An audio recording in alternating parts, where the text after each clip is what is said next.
Men are the problem. Men. Men leave. Are men trash? Men or a bear? It's because a man done did something to her. The bear's not gonna. So men have been. Men are the most. Do you ever look at an ugly guy that comes up to hit on you and think, wow, it must be nice to be that delusional? You know, this is why I'd rather be humble than delusional. It's like you have no self-awareness. It's like you have the entitlement, the audacity to call someone ugly when you're no one special. You're average at best, and I'm being kind. The epitome of the pot calling the kettle black. It's literally having no really self-awareness that when you are no one special, calling other people ugly is absolutely disgusting to me. It shows you how egotistical you are and how truly delusional you are. And you know, this is something I never can understand. Do women understand what if that was them? Right? The roles were reversed. People were calling them ugly. It seems like I'm always fascinated that women are fine with, I don't know, they understand, let's say this, right? They understand the role of being the victim, yet they are fine with reversing the role and becoming the abuser. I can never understand it. It's like you're fine with calling other people ugly, yet if that was you, people were calling you ugly, you're upset. I can never understand that, right? This is a thing where if you can't accept the same energy back, don't put that energy out there. But I really can't. I mean, I would think, right, out of the two genders, men and women who are supposedly more sympathetic, more empathetic, would understand that, would not want to become the abuser because they understand what it is to be the victim. I would think that. But more and more women show me that they don't care. Because if the roles were reversed, they would gladly be the abuser. They would gladly have the power and use it for abuse instead of being the bigger person and fighting for equality. I've seen that more and more, that people you see that supposedly were the victim, you know, if it was reversed, that now they have the power, they would gladly, or sometimes maybe unknowingly, become the abuser and make people to become victims. So, you know, then how could you be so angry or upset about the abusers of this world when you yourself, if you had the power, you would be just the same? I don't think I want a nerdy guy anymore. These comments and messages have been absolutely horrible. One guy messaged me and said that he hoped I got graped at MomoCon. So now I don't know, I don't feel welcome or safe to even go into nerdy spaces. So I think my best bet is to just find a guy that loves me enough to do nerdy things with me. Because this has been pretty horrible. Way to scare off the women, guys.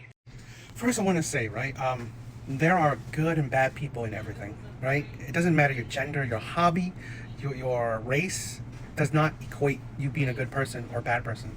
It's like people are not born a nerd and they're bad people. People are not born a man and they're a bad person. People are not born black, Asian, or whatever, they're automatically a bad person. No, they're just are bad or good, plain and simple. This is a thing where her logic is flawed. Where, okay, fine, she finds a man that's not into geeky things and just loves her enough to tolerate the geekiness. But what if he treats her bad? So now, not even men that's not into geeky things she's into. It's like, the key word is like, love you. These are strangers. These are strangers. This is a thing where I find women are so disconnected by reality. Because women think that are non-geeky guys not toxic? Are non-geeky guys not creepy? It's like, it's not because you're a geek, you're creepy, right? Or terrible or toxic. No, that doesn't, there's good people in everything. There's bad people in everything as well. This is where you got to disconnect where, oh my God, I had a bad experience with one person or a couple person. Now every person that's related to it is terrible. I swear them off. So essentially, now that you swear off geeky people, guys that aren't geeky, if they treat you bad, do you swear off those guys as well? So then what's left? No guys, which is fine, right? If you want to stay single, childless, and not deal with men ever, okay. But then what? So you deal with women. So what if women treat you bad? So now you swear off women too. So you swear off everybody, because the few people that you interact with give you bad experiences. Now you swear off every single human being. That's great. That's a really great way to go about things. And or how about understand that, you know what? These people are toxic, plain and simple. Doesn't mean others are. That's the thing where I should look at the character of a person instead of the superficial connotation of them. They're a geek, they're a man, they're a woman, they're, gay, lesbian, whatever. The superficial things. Instead of, you know what type of person they are inside, their character, their personality. How about that? Honestly, this is women's failing, right? Well, honestly, this is why I believe a lot of women are single in the dating market, because of that ideology. And again, date whoever you want. Date whoever you want. But this mindset, it's not going to get you nowhere, in my opinion, right? I'm not telling people who to date. I'm telling you know what? Really think about it critically. This mindset will fail you. Oh, Isis, what do you bring to the table? What do you bring to the table as a woman? A warm but JJ. I've seen a few of her videos, right? It came across my For You page a few times, and it's like she's a very emotionally unstable woman, right? And if that's her mentality, no wonder why she's still single.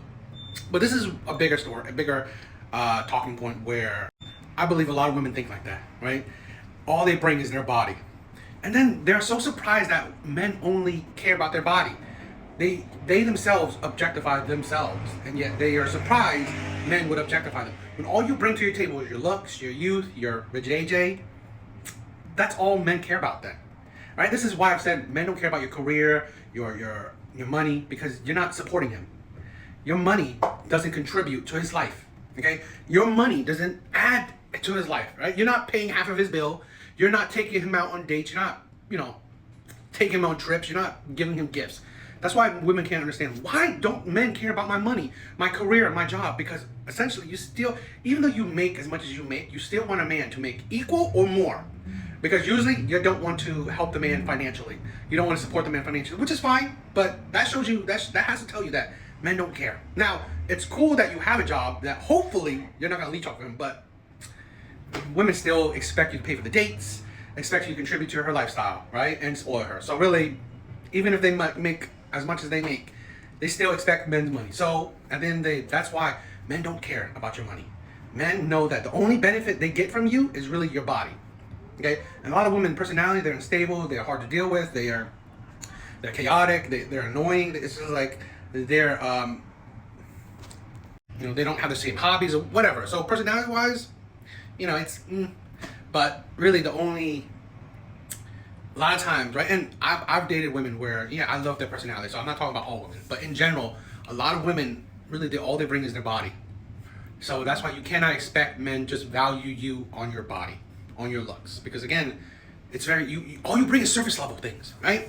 The things that women say that, oh, I cook, clean, but really, most women nowadays, they expect men to contribute to the household, contribute to the child care. So really, 50-50 everything, what do you bring? You really don't. It's like you're not making his life better, okay? Essentially, you want him to make your life better, but in turn, you expect, you're not doing much for him, besides giving him a warm vajayjay. He should cook, he should clean, he should provide. He should cook, he should clean, he should provide. Yes, he should look after the kids. And what are you doing? I'm being a princess. I feel bonita. Bonita? Now, maybe this is a joke, but in reality, a lot of women feel like this. A lot of women believe this. They only care what they get. They don't care what they give or what their partner will get out of a relationship. They don't. They only care if they are a princess. Yet they are making the man that's making them a princess a slave. And then you think about why a lot of men are just not wanting to marry. Why a lot of men are just, they are holding up to their standards. Because even supposedly traditional women are so selfish. They are so selfish. They do not care what a man gets in return. They don't. And relationships like this, you probably even get very little loving as is. So this is the thing why I've always said that provision is a luxury that most people, average people, cannot afford.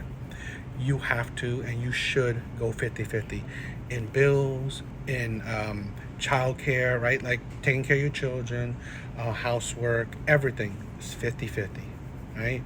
She will have to do the yard sometimes, you do the hard yard sometimes, you wash the dishes, she can wash the dishes. It has to be 50-50 because, again, a lot of times people are making relationships very, very one-sided, and it's destroying relationships. I've never agreed to like a man fully providing and then neglecting his kids or helping out his partner. That's why I say let's take out that supposed provision. Don't provide. I mean, contribute, right? Take out provision, contribute. You both contribute. So no, she's not angry that, oh, she's a housewife and she has nothing to her name. Contribute. You work, I work, we both chip in, paying the rent, all that stuff. I think that's perfect for average people. But the main thing is that this clip is just, it's a very a great example of how of women's mentality nowadays. It's absolutely selfish, right? We have so many women that it's just like, let me get the bag and have him do all, and then you wonder why men would cheat, right? The mistreatment, the selfishness, the no care for him, and you wonder why. I'm not condoning cheating, right? But you wonder why your partner acts the way they do. There's absolutely no care for your partner, just you, right? You want to be a princess. He needs to do everything. While what do you do? Just give birth to kids of his. But yet you control how your kids are raised. You have the final say on what goes on with your kids. Yeah, these things just a lot of men are seeing this selfishness. They're tired of it. Here in Atlanta, the girlies are the ones who approach the men. Wait. The men, no. Wait. I'm telling you. The girls are moving to the boys here. Yes. And they won't say it. They don't want to come out and say it, but they do. The men here are they're just so spoiled. They are spoiled. All the girls are sharing the same man. All the girlies here, they're dating the same 3 Africans. Africans are a big thing here. Really? Yes. Like Portia Williams, African Oh type my God, piece. they want that. And then if it's not the Africans, and yes, it has to be like the athletes. Everybody's a money guy now, a entrepreneur, an investor now. Everybody's that in Atlanta, which I don't get. But I don't know what y'all be investing in. But yeah, be careful. Here, I just feel like the dating scene really, really caters to the men. The men don't really court. It's really weird to watch. And then it's weird to see like the women, how they will beat each other's wigs off over these dudes.